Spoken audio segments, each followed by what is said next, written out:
Welcome everyone, day 3. We've had the photo taken and now we're all really excited to participate in this engagement and growth panel. Is everyone feeling excited? Come on, give me some day 3 energy. Well done, well done. Great, thank you everyone. So I'm Mayur Paul. I'm the Director of Movement Communications at the Wikimedia Foundation. Today I'm actually filling in for the very talented Ravi, who was going to be the facilitator of this session, but unfortunately couldn't make it. So I'll be your kind of last minute drop-in. But more importantly than me, we've got some amazing speakers today. I'm going to sit down and kind of ask them to introduce themselves. And we're going to be talking about engagement and growth. It's a topic we sort of started discussing within the conference already. In one of the sessions, I think I said South Asia is a powerhouse of our movement, top 5 in terms of readership, top 5 in terms of contributions. But how do we grow more? How do we engage our communities more? So this is what our amazing panel is going to be talking about. I'm going to ask all our panelists to introduce yourselves, and if you have any opening remarks, to share that with the audience. So we're going to kick off with Runa, who is a senior director at the Wikimedia Foundation. So Runa, over to you. Thank you, Mayur. I'm Runa. I'm from Kolkata, and I am a senior product director at the Wikimedia Foundation for language and content growth. And I'm very happy that we have been able to come for this get together for this conference. It's taken 7 years. I was there in Chandigarh last year. In 2016, not last year. Very sorry. I wish, but then. I think this, what Lisa showed the other day during her little exercise of people standing up and sitting down, is the delta of how many people were there in the last conference and what we have right now. And it definitely is an indicator of growth, definitely an indicator of changes that are happening. And I think that's something that we have to build on. So I'll pass it to Jorge. Hello, everyone. My name is Jorge Vargas, and I am the Director of Partnerships at the Wikimedia Foundation. I've had the honor of being part of the foundation for almost 10 years now. I'm originally from Bogota, Colombia, but I live in the US, and I feel that this weekend I've been an honorary Indian, thanks to the amazing welcoming of so many of you, so thank you so much for all this beautiful presence as well. When it comes to engagement and growth, I think that something that I think a lot, and we've been thinking a lot with the Wikimedia Foundation, is how we have to switch the trend of thinking about growth from an external view. I think that there has been misconceptions probably built out of some evidence of previous years on how the Wikimedia Foundation was looking at growth and was looking at how to engage with communities in a way that was maybe perceived as top-down or maybe like very external-facing. And I think that the way in which the annual plan that Lisa explained earlier, some things that the board mentioned in their session earlier, Lorenzo and Raju, and something that I am going to be working very closely in the next year around building a better and stronger regional lens on how we look at our movement and our communities, speaks to how we want to really revert that model of thinking of engagement and growth as something external, but rather something that we want to build in collaboration and hand in hand with the communities in the ground. At the end of the day, it's each and every one of you who hold the expertise of how is the best way to grow, what is the best way to engage, and at the foundation, we are only going to be there to help support and help find the ways in which those priorities can be elevated rather than bringing them the other way around. And something, and I'll explain a little bit more later in the context of the panel, but the foundation has had a very strong effort in building a more robust regional model, regional team. You've seen people like Tanvir, Sadeep, Rashid, I'm missing many others that are now working in the region, for the region, and trying to really be here rather than us being this isolated group in a building in San Francisco, California, trying to figure out things without really hearing from folks. So that's kind of how I want to open. Thank you. special guest for us. So I wanted to introduce Kailash Nath, who's joined us. Kailash is the CTO of Zerodha. He's got a PhD in AI, is a kind of someone who's really interested in free and open source software, part of FOSS United. You're a computational linguist. And it goes on and on. But I think the thing we're really interested in is the multilingual dictionary that you've created, Alar. And yeah, we're really looking forward to hearing more about your work and your perspectives also from the Rain Matters Foundation that you're part of. So over to you, Kailash, to tell us more. Oh, thank you for the very gracious introduction.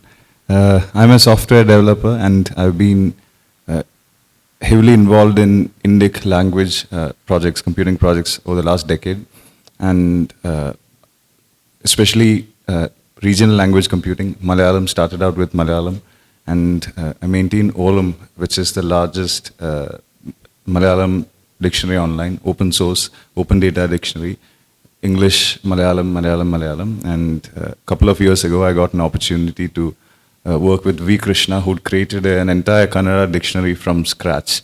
And I would say it's probably one of the highest quality dictionaries out there in Kannada, with 150,000 words and 250,000 definitions, all created by one person over 40 years. And I met him. So his name is V. Krishna. He's in his late 70s now. Unfortunately not very active anymore. So I got an opportunity to meet him, and we brought this out as an online dictionary, open source, open data, called Alar. So I've been involved with many such projects. It's a passion, it's a hobby. There's also the Indic Digital Archive Foundation that focuses on digitizing, scanning, and releasing Indic language documents, historical documents, posters, all kinds of documents, and publishing them in the public domain. So that's really my interest area as a hobbyist, free and open source software and Indic language projects. And I've been a contributor to Wikipedia on and off under many pseudonyms over the last many years, and I owe quite a bit to Wikipedia. And yeah, thank you for inviting me. Glad to be here. Thank you. I was going to welcome you to the Wikimedia family, but it sounds like you're already in the family, so great. Tanveer. Hi, good morning, everyone. My name is Tanveer Hassan. I work with Center for Internet and Society. We've been doing a bunch of things trying to work with Indian languages, not only at the level of the content, at the level of capacity. We also want to do some interesting things around policy, around skill building, interesting ways of skill building, interesting ways of taking partners on board, and also thinking of big questions of growth and engagement. Thank you.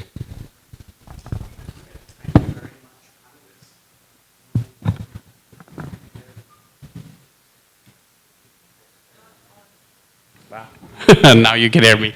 Okay, thank you very much, panelists. We thought we'd mix up the format a little bit, because actually when it comes to growth and engagement, there's a lot of experts in the room as well. All of you do outreach for your own groups, your own communities. You're all engaged in growing our movement. So we thought we'd start with a question that's open to the panelists, but also open to the people in the room. If you want to share your experiences of how you've been growing and engaging your communities. So the question is very simple.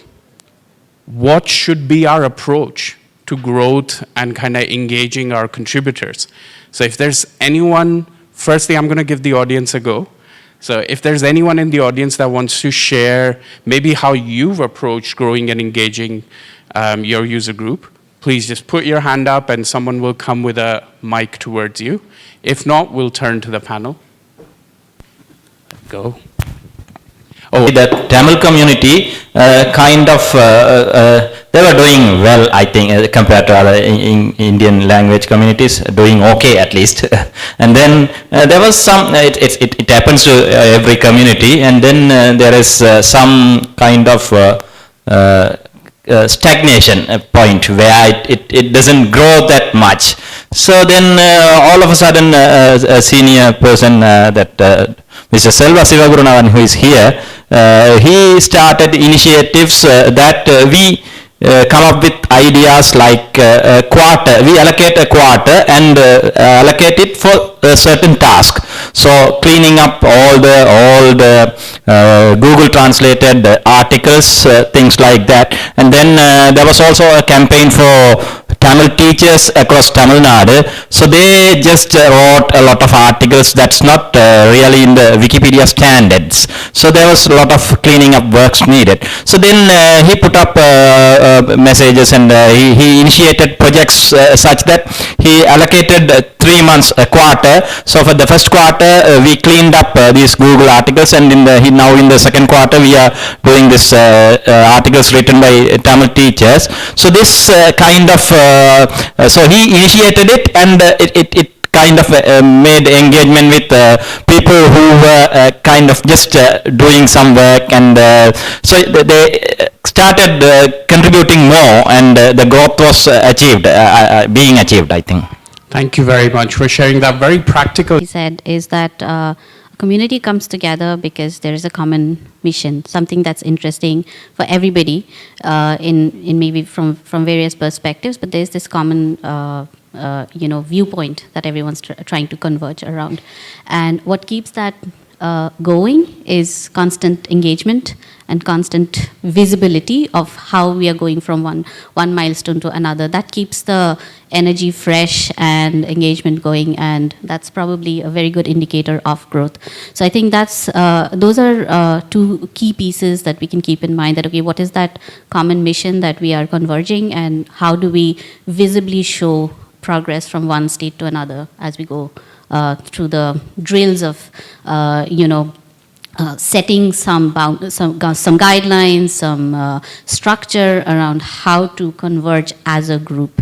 Because on one hand, you have a common mission that's keeping you energized, but on the other hand, you do have to have some protocols around keeping that grounding on making sure that people are coming with some expectations, some predictability in the process. And as they take the maturity of that common mission within their community, how do they continue to build upon what has been done in the past? So that's my quick little thing from what you said. Amazing, thank you. Any other panelists want to come in on this? Please. And maybe I'll just quickly add that I don't think that there's a single way of doing it, right? And I think that each and every single community can look at this in a very different way. And I think that that's something that we all need to acknowledge, that there will never be as they say in the US, one size fits all solution, but something that each community need to be adapting, something that maybe works for some but don't work for others. And the second thing that I wanted to highlight is the fact that I also think that as communities, we need to be in this movement also a little bit open and flexible to change. We live not in isolation, but in an environment in the world that keeps evolving and keeps pivoting, and maybe policies and ideas that worked 5, 10, 15 years ago may not longer be the trends that we need to be looking at.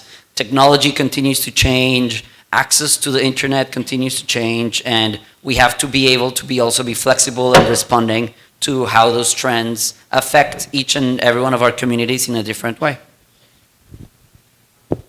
Thank you. I wholeheartedly agree. I have a slightly different view here. I'm not a fan of the word engagement. In fact, I like to use the term user disengagement, which really translates to meaningful engagement. People come and use a certain tool or a product, or they come read up something when they have a genuine need, and that cannot be replicated. And no matter how much we push from the inside to attract people, maybe you see short-term gains, but today there's mountains of evidence suggesting that short-term gains, they don't translate to long-term engagement in that sense. So I have an external perspective that I'd like to share, and for expansion of communities or getting the younger generation interested in Wikipedia. I know scores, numerous people who've been using Wikipedia as a resource every single day for the last decade or more, and they still think there's a they who sit and make Wikipedia. And every time that comes up, I explain it to them, but it astonishes me. Despite all of this, despite 2 decades of Wikipedia's existence, I think majority of readers of Wikipedia think that there's a team who runs it like an encyclopedia. If there was a way to, I don't know, somehow make that more visible or apparent, it could be a UX tweak. I don't know. I don't really know. But if people could really understand what goes on behind, I think that would be probably the best, most natural way to bring in more users and create spark new communities and revive communities. That one simple question, that it's not a they, it's everyone.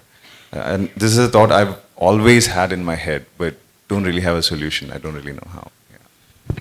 That's a really interesting thought, and I'll let Tanveer come in, but maybe in the meanwhile, I'll ask the audience to think about what can we all do, because we are all the people who are describing the work when we're out there. So what can we do to help with this challenge of people who are not involved in the movement thinking there is a they don't realize it's us, that it's volunteers.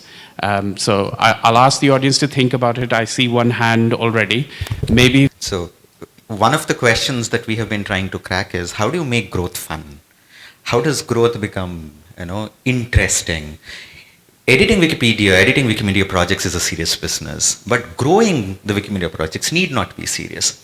So if you were to take the question of growth and introduce the concept of fun, because you are working with a community that is engaged in a serious way in some other place.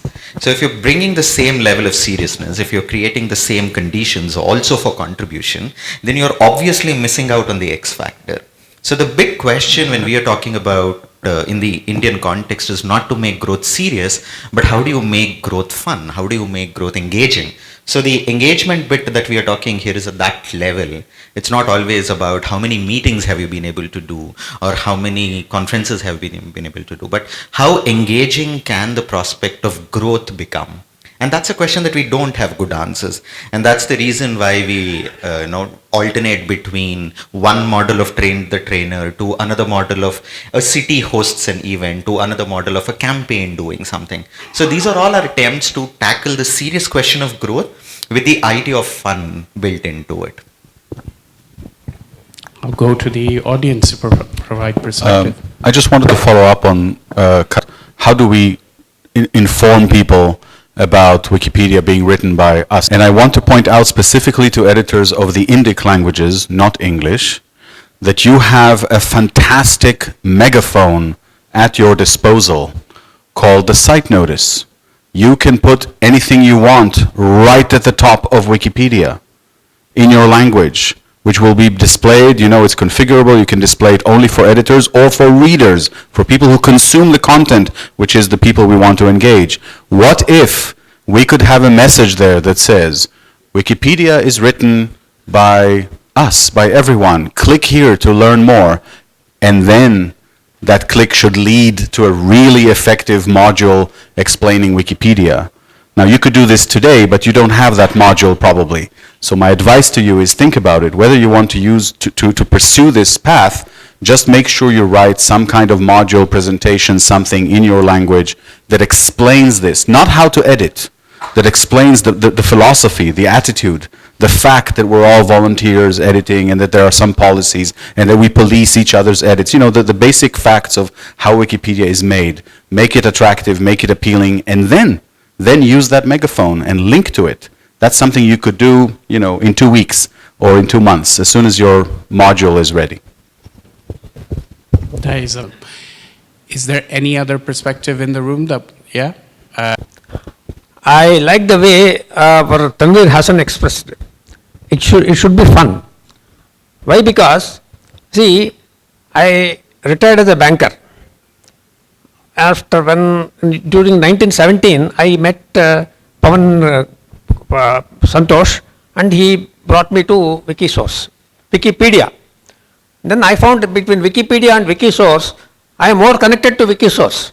Why? Because the ancient literature of the 15th century, 14th century, whatever you have, those are of more value to me than Wikipedia current news or current some developments or something like that. I don't say that Wikipedia is not important. It is important. But the difference is your liking, the way you want to express yourself.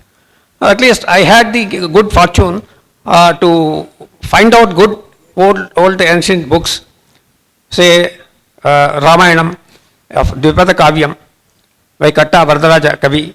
So these are all very old books, and I am happy to do that single-handedly. So that means if a person is interested, he can spend hours together. It was a time like that. So that added to that, this proofread readathons are there, and every time I used to get first or second prize. Because of the interest only I was able to participate. So I say our Tanveer Hassan's proposal is wonderful. That should be encouraged. Thank you. Your question answer, what we should do to add more user and increase our user base. We have experience in one bad experience and one good experience. I will say both, and we can find, I will take 3 or 4 minutes. So one good experience is in 2020 we reached 3 colleges, because I believe the student is powerhouse who can be best editor on Wikipedia. But foundation and other persons who are associated with organization, they should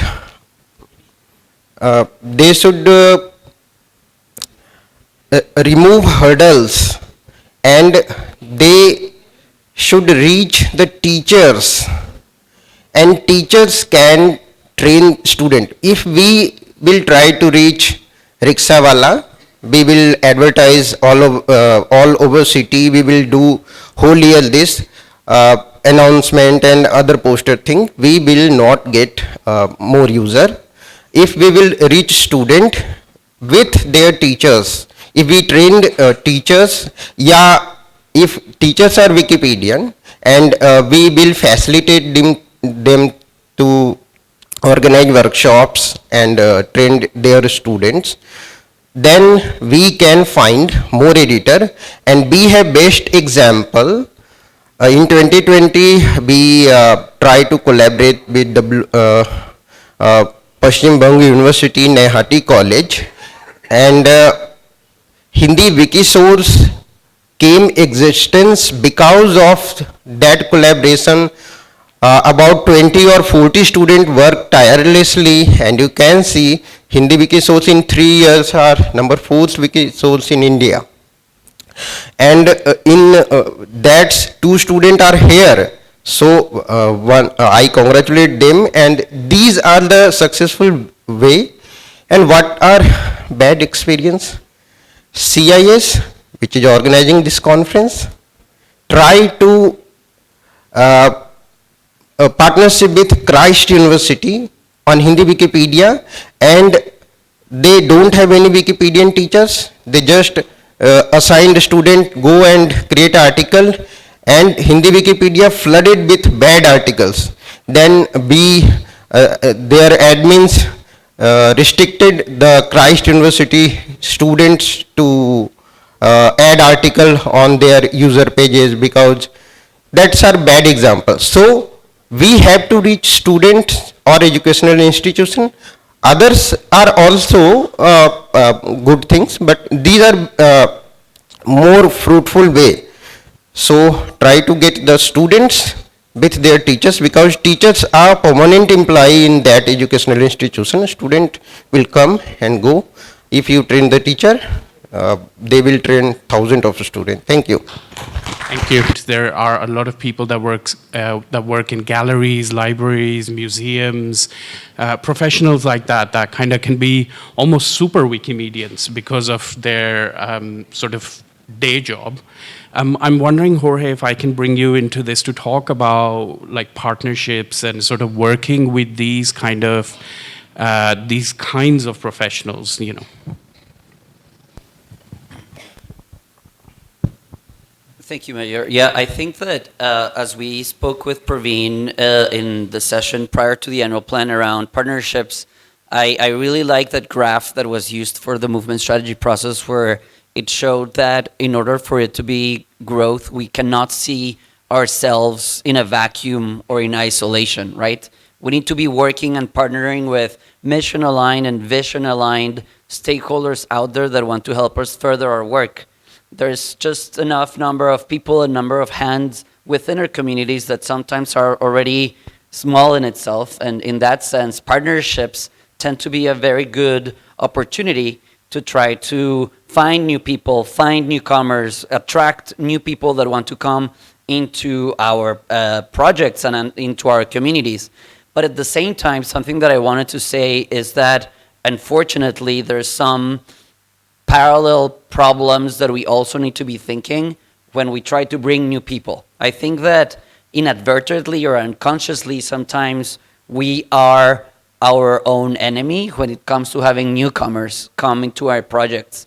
Sometimes we are not as receptive of new people that are sometimes willing to make mistakes, and sometimes we partner with a museum and the folks are getting excited and they start bringing in new content and then everything gets flagged for deletion and their first experience is not the best one and they just want to run away and don't come away.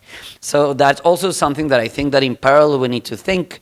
And secondly, I think that we also need to find ways to, as individuals of the majority of the world, continue to fight structures of inequality that exist, that are replicated in our projects as well, right? Sometimes my home Wikipedia, Spanish Wikipedia, we have less than 10 admins in South America, and almost all of the admins are in Spain. So whenever all of the communities are working in countries in South America to partner with individuals, do a lot of engagement, they come in and they immediately get everything reverted by a group of 15, 20 people in Spain that don't understand the local context. We need to keep working against those structures of inequality, because no matter how much partnerships we do, no matter how many people we engage, there's other obstacles that within our community we need to build on. So that's a long answer just to say that partnerships, yes, but that needs to come with finding ways to be more welcoming of our newcomers. Is there any other panelist that wants to come into any of these points? No? Oh, Tanvir, go. I mean, I like the term super Wikimedians, but I think all Wikimedians are already super Wikimedians. So, an expert Wikimedian, a super Wikimedian are very tenuous claims, right? But there is something interesting in bringing professional into. If you're bringing a professional, you also have to understand the expertise. It makes no sense to bring a professional and then an expert and then treat them as amateurs. So that's something that the movement has to think about as a large question of engagement. How do you ensure that when an expert is participating in your processes, the expertise is also recognized, the expertise is also reciprocated? I'm not saying that we are just going to put a red carpet for the expert and say, okay, here is the new domain of work. That's not how it's going to be. But why would an expert want to come work with us? Because we are doing something interesting. And why would we want to work with an expert? Because the expert is doing something interesting. So it has to be a conversation. It can't be a point where, fine, you are an expert, now that you have come, you will listen to us. Nor should it be, and this is the reason why Wikimedia is so popular, right? Because we are a counter to the so-called expertise. We take pride in breaking those models. We take pride in breaking those barriers. So in an unconscious way, if you're going back to the same, I'm going to use a slightly loaded word here. If you're going back to the same hegemonical systems of, recognizing expertise or recognizing authority, then we are defeating our own purposes. It's a self goal. So, Very good point there. Now, I'm going to move us on to a slightly different arena. It's often been described that our movement is tech-enabled, people-led. And we've talked a bit about the kind of people side of things, and I'd like us to kind of bring also on the kind of technical side of things. And so maybe, Runa, if I can pick on you, and maybe you can give us a perspective about how can our kind of technology, our platform, our product, how can that support the work that all the super Wikimedians, because every Wikimedian is a super Wikimedian, that all the super Wikimedians are doing? Sure. I was actually pondering about this morning, and one of the things that I think we have to constantly make sure that we don't forget is that R is a tech-based platform. Every day we use the platform, we do the things that we do on the platform, which means that we need to make sure that the platform is available for convenient use.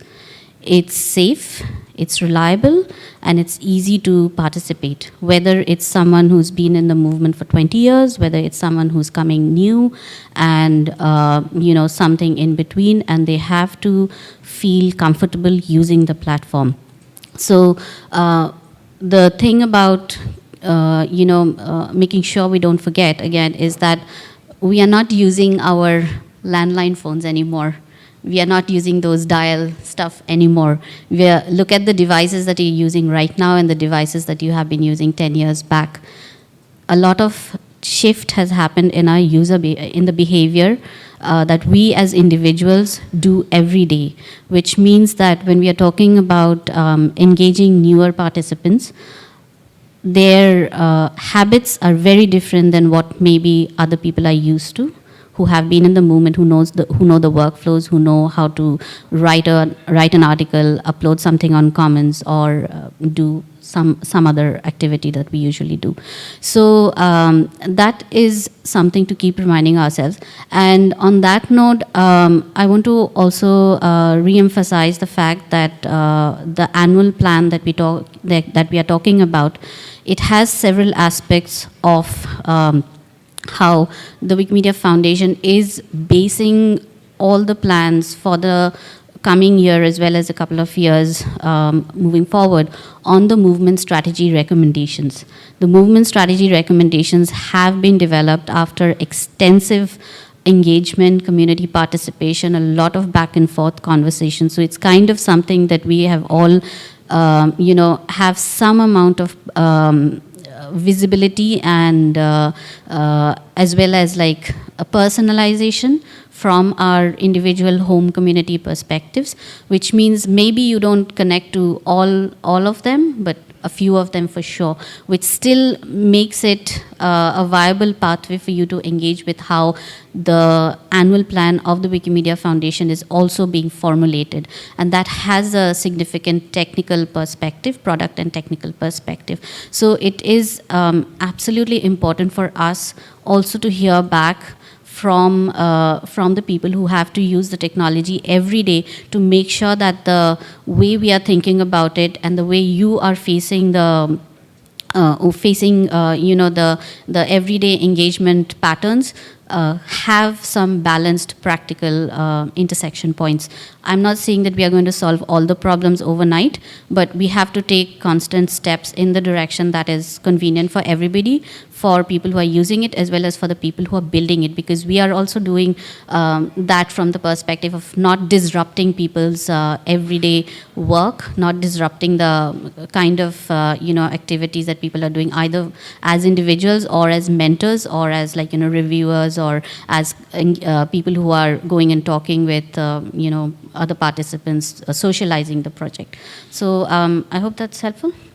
That's really helpful. And maybe, Kailash, if I can bring you in here, because you're someone who has worked on kind of developing technology to enable people to contribute.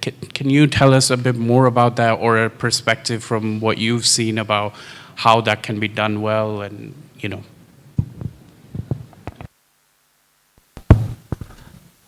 I don't really have any ready-made answers, just a few ad hoc thoughts to share.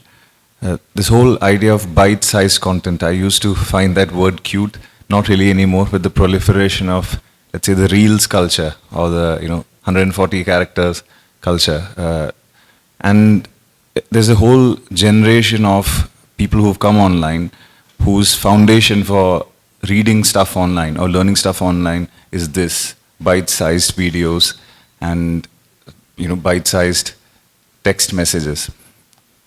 I can't really comment on whether that is right or wrong, but we have to admit that that is really the reality. And even in the private tech industry, even legacy corporations who have had legacy channels to reach out to their readers or users or customers, everyone's taking cognizance. So I think that that's too big a thing to ignore. Don't really have a clear answer on how or what or why, but it's a fact. Another thought I had was the other day I pasted a really large Wikipedia article onto a large language model and asked for a summary, and I got a beautiful 5-point summary. And that really gave me exactly what I was looking for. I think that is also probably a new reality and something to think about. And probably something that can be technically achieved easily. And just two thoughts that I wanted to share. Yeah, thanks. No, thank you. And that is actually been a large part of the conversations we've been having over the last few days. I think generative AI, ChatGPT, these kind of things have come up in discussion after discussion. They're featured heavily in the Foundation's annual plan as well as a big external trend we have to watch out for. But yeah, I think in terms of, maybe it's unfair to say, but I could sense you're a fan of long-form content, and I think you're amongst your people. So, but yeah, we have to also adjust to the world outside. We've only got a couple of minutes left in this panel. We're going to kind of finish at 11 to get the conference back on time. I'm going to ask for maybe one last perspective. Is there anything burning from the panel that you would like to share? It doesn't have to be burning, but is there any one last thought you want to share with the audience? Please don't be so polite, because I'm just going to pick on them otherwise. There we go. I don't think that we can think about growth and engagement without really talking to the people. And I really want to end with a very strong call to action and an invitation to all of you to really make us at the Foundation accountable to actually be doing and not just saying, to actually be listening, to actually be going to you and hearing what's happening, what's working, what is not working. Because at the end of the day, oftentimes we may fall into narratives where we are thinking about how to do growth, how to do engagement, that end up in a lot of saying. But I really want to open my channel, and the channels across the Foundation that continue to grow, to just be there to hear how we can do this. Because I don't think that the answer should come from the Foundation. I think that movement strategy in itself has been very strongly pushing towards a more decentralized model. The movement charter that is being drafted is taking us there. And the idea is to really see how we respond to each and every reality different, and not in a way that we think in the Foundation from a few people. So I just wanted to end with that call to action. I think that the answer really will come from you and your communities rather than from us.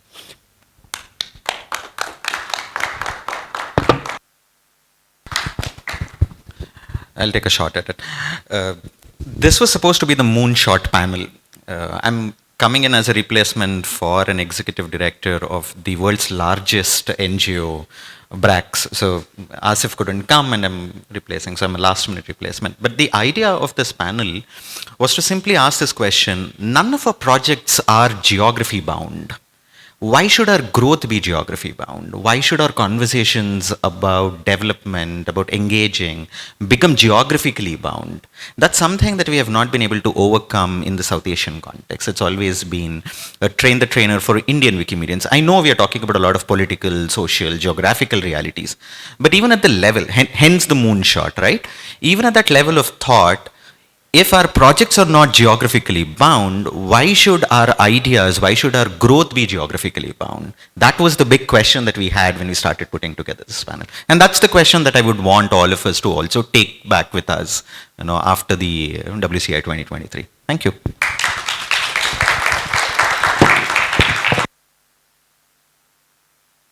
Great. Unless there are any last, I'm just doing one last check. No? Okay. Thank you, everyone, for joining us. I'm going to thank the panelists once again, and also thank you to the room. This session started with your ideas, and kind of hopefully we can keep that conversation going. So thank you, everyone, and over to the next item.